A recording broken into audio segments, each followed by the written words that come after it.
USA Snowboard Halfpipe and the fight for Milano 2026. Who is going to represent the USA? I got the latest on that. I just got back from being out there at Copper Mountain for the World Cup. That was going on in Halfpipe. Just finished that up. And the results are in. There were 6 Americans that were entered into that competition that made the finals.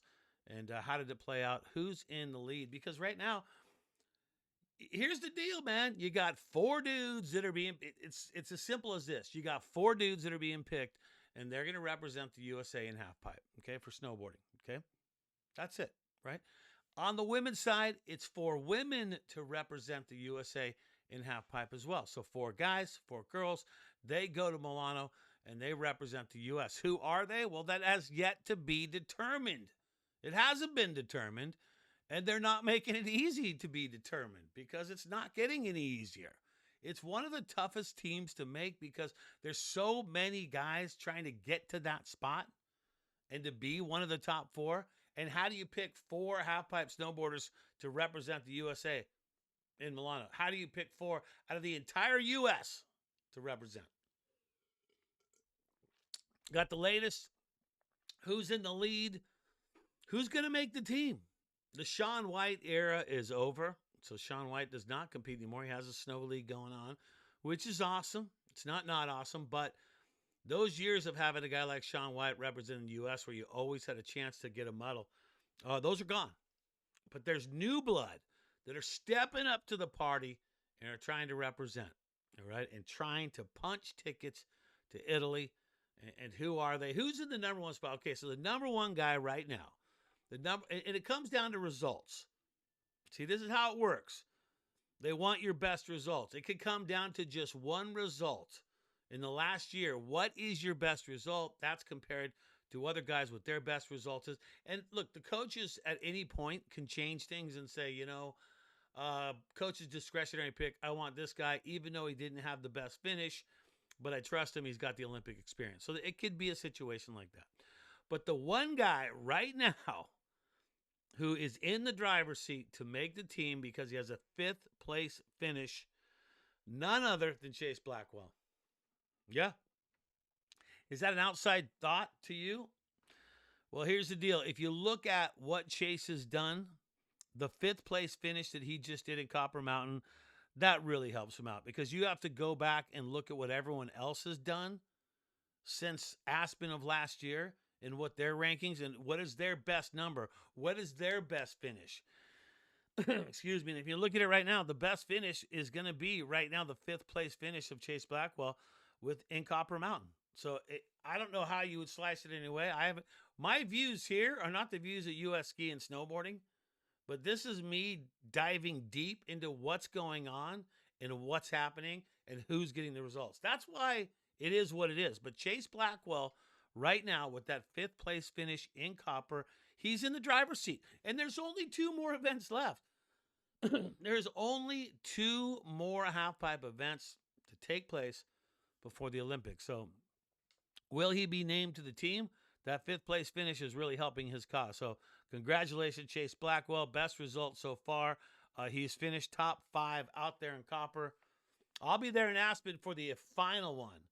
And I'll be reporting from Aspen on who is going to officially make the team there. And it might not even be decided in Aspen.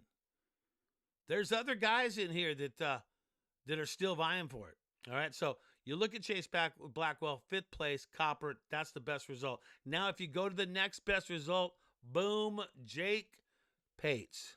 You got to give it up for Jake Pates. What does he have? Well, he has a 6th place finish is what he got. So you have Blackwell with 5th in Copper and Jake Pates with 6th. So if you're looking for best results on these guys, well, Chase Blackwell has got the best one with a 5th, and Jake Pates has a 6th. So he's not far off, too. So literally, Chase Blackwell and Jake Pates could make the team with those 5 and 6s. Okay? So that's how it's looking. And it comes down to that. And I'm looking at 8 guys right now. I'm looking at 8 dudes that have a chance to make that team, from Chase Josie, Joy Okeson, Alessandro Barbieri, Chase Blackwell, Jake Pates, Ryan Walkendorfer, Josh Bowman, a guy that we forget about, he's competing too. He's trying to make it. And then Lefko Fedorix. Too. Lefko is in the mix still. These guys are, it's not just the guys I'm mentioning right now and showing you. It's best results, 2 more to go.